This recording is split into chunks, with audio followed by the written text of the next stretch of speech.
En este búnker subterráneo, algo mucho más profundo había muerto. Los generales alemanes, los arquitectos de la guerra, seguían vistiendo sus uniformes impecables. Las cruces de hierro y las medallas brillaban con un fulgor casi burlón bajo la luz amarillenta y enfermiza de las lámparas. Pero el brillo no llegaba a sus ojos. Sus miradas estaban vacías, perdidas, ya no observaban el mapa buscando una estrategia, una oportunidad, una salida milagrosa. Lo observaban como se observa una tumba, la tumba de un imperio que debía durar 1000 años. Ese fue el día en que comprendieron el final. No hubo un anuncio oficial, ni una orden escrita que lo decretara. Fue una comprensión silenciosa, una epifanía terrible compartida por hombres que habían jurado no rendirse jamás. Durante años, el alto mando alemán había operado dentro de una burbuja, una lógica retorcida donde la voluntad de un solo hombre podía doblegar la realidad. Un universo paralelo donde el sacrificio infinito de sus soldados era la mayor de las virtudes, y donde admitir el fracaso era el peor de los crímenes. Una traición imperdonable. Pero la realidad, tarde o temprano, siempre derriba los muros más sólidos. Y ese día, el muro de la negación finalmente se quebró. Los informes llegaban como una avalancha imparable, cada uno un clavo más en el ataúd del Reich. Frentes enteros colapsados, divisiones con nombres gloriosos que simplemente habían desaparecido del mapa, borradas de la existencia. Los tanques, esas bestias de acero que habían aterrorizado a Europa, estaban parados, inmóviles. Por una razón tan simple como humillante, no había combustible. Las tropas que quedaban eran una sombra de lo que fueron. Niños demasiado jóvenes para afeitarse y hombres demasiado viejos para la guerra, enviados a una muerte segura. Las ciudades, joyas de la cultura alemana, eran ahora solo montañas de escombros y ceniza. El Reich de los 1000 años contaba sus últimos días, quizás sus últimas horas. Y a pesar de todo, nadie hablaba. El silencio era un pacto tácito, porque ponerle voz a la derrota, decir en voz alta, hemos perdido, significaba mucho más que reconocer un fracaso militar. Significaba admitir que cada orden, dada en los últimos meses, cada plan trazado en esa misma sala, había sido inútil. Significaba reconocer que cada soldado enviado al frente, cada joven vida sacrificada, había sido entregada no por una causa noble, sino por mantener viva una ilusión, una mentira. Significaba aceptar que la obediencia ciega y absoluta, el pilar sobre el que habían construido su poder, los había conducido directamente al abismo. Los generales lo sabían, cada uno de ellos, y por eso callaban. El miedo que los paralizaba ya no venía del enemigo que avanzaba implacable. El verdadero terror venía del propio sistema que ellos mismos habían ayudado a construir y a sostener. Un sistema paranoico donde la lealtad era constantemente vigilada, donde la más mínima duda se castigaba con la muerte, donde decir la verdad era un acto suicida. ¿Quién sería el primero en romper el silencio? ¿Quién se atrevería a ser el mensajero de la catástrofe ante un líder que había prometido solo victorias? Muchos de estos hombres habían dedicado su vida entera al ejército, habían sido testigos y protagonistas de victorias que parecían imposibles. Habían creído, con una fe casi religiosa, que la disciplina prusiana, la estrategia meticulosa y la voluntad de hierro podían superar cualquier obstáculo. Eran profesionales de la guerra, maestros de la logística y la táctica, pero ahora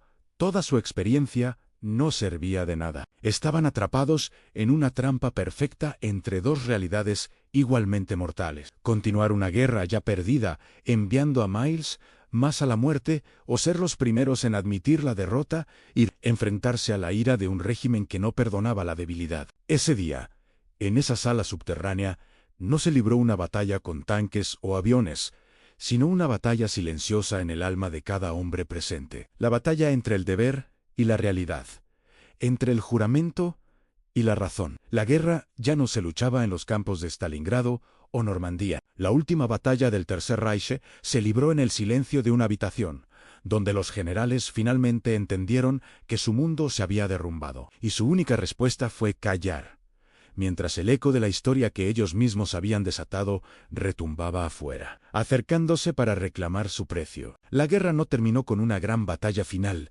sino con el susurro de una verdad que nadie se atrevió a pronunciar. La historia nos recuerda que incluso los sistemas más poderosos pueden ser devorados desde dentro por sus propias mentiras. El silencio en esa sala no era solo la ausencia de sonido, era el sonido de un imperio consumiéndose a sí mismo. En los pasillos, los pasos resonaban más fuerte de lo normal. Los oficiales evitaban mirarse a los ojos. Las conversaciones se reducían a frases técnicas, cortas, vacías. Nadie hablaba del futuro, porque el futuro ya no existía. En el frente oriental, el invierno avanzaba sin piedad. El frío se filtraba en los huesos, en las armas, en el espíritu. Los soldados cavaban trincheras en la nieve con manos entumecidas, no por estrategia, sino por instinto. La guerra ya no se trataba de ganar terreno, se trataba de sobrevivir una noche más. Mientras tanto, en el oeste, las ciudades ardían bajo los bombardeos. Las sirenas se habían vuelto parte del paisaje sonoro. Para los civiles, ya no eran una advertencia, sino la confirmación de que el mundo que conocían había desaparecido. Y en medio de todo eso, en las salas de mando, los generales comprendían algo devastador. Ya no controlaban nada. Las decisiones que antes parecían complejas, ahora eran inútiles. Mover una división no cambiaba el resultado. Reforzar un frente solo retrasaba lo inevitable. Cada nueva orden era, en esencia, una forma distinta de posponer el final. Algunos todavía se aferraban a la esperanza, pero no era una esperanza real, sino una fe ciega en que algo, cualquier cosa, ocurriría para revertir el destino. Un arma milagrosa. Una ruptura entre los aliados. Un error fatal del enemigo. Pero en el fondo, sabían que nada de eso llegaría. Ese día, uno de los generales dejó su lápiz sobre la mesa y no volvió a tomarlo. No porque estuviera cansado, sino porque entendió que ya no había nada que planificar. Otro permaneció de pie, frente al mapa durante largos minutos. No hablaba. No se movía. Como si, al quedarse inmóvil, pudiera detener el tiempo. La comprensión del final no llegó como un relámpago, llegó como el frío, primero leve, casi imperceptible, luego constante, finalmente, imposible de ignorar. Los generales habían sido entrenados para controlar el caos, para leer el campo de batalla como un tablero lógico. Pero ahora, el tablero estaba roto. Las piezas ya no obedecían. Y el enemigo más peligroso ya no era un ejército extranjero.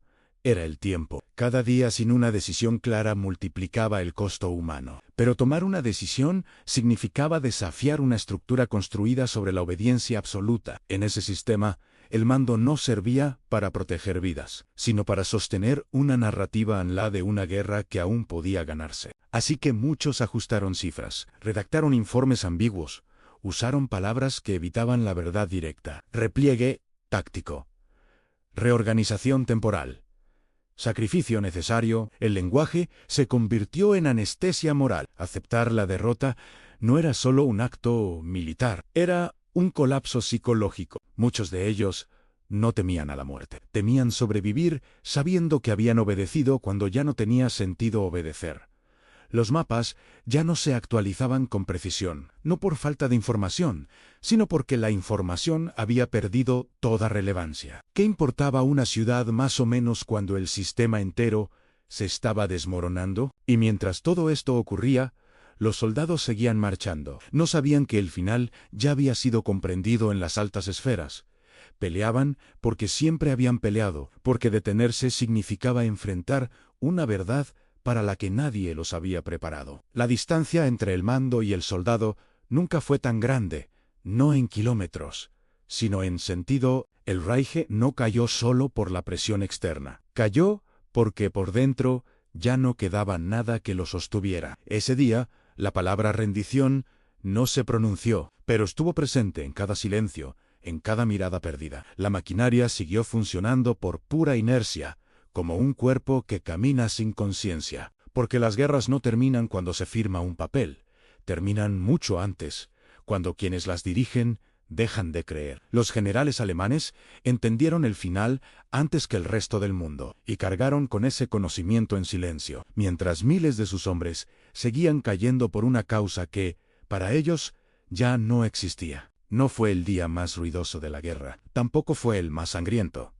pero fue, quizás, el más decisivo, porque marcó el momento en que el poder perdió su propósito, El mundo avanzó, las ruinas se limpiaron, los archivos se cerraron, pero ese instante quedó suspendido en el tiempo como una advertencia silenciosa. La advertencia de que incluso los sistemas más rígidos pueden quebrarse, no por un golpe externo, sino por una verdad que nadie se atreve a pronunciar. Ese fue el día en que los generales alemanes entendieron el final, y la historia, una vez más, cobró su precio. La historia no siempre grita "nee", a veces susurra, y solo quienes se detienen a escuchar entienden cuando todo ha terminado, incluso antes de que termine. Si este archivo te hizo reflexionar, deja tu opinión en los comentarios. Tu voz también forma parte de la memoria. Suscríbete para seguir explorando las decisiones, los errores y los silencios que cambiaron el rumbo del mundo. Y si este relato merece ser recordado,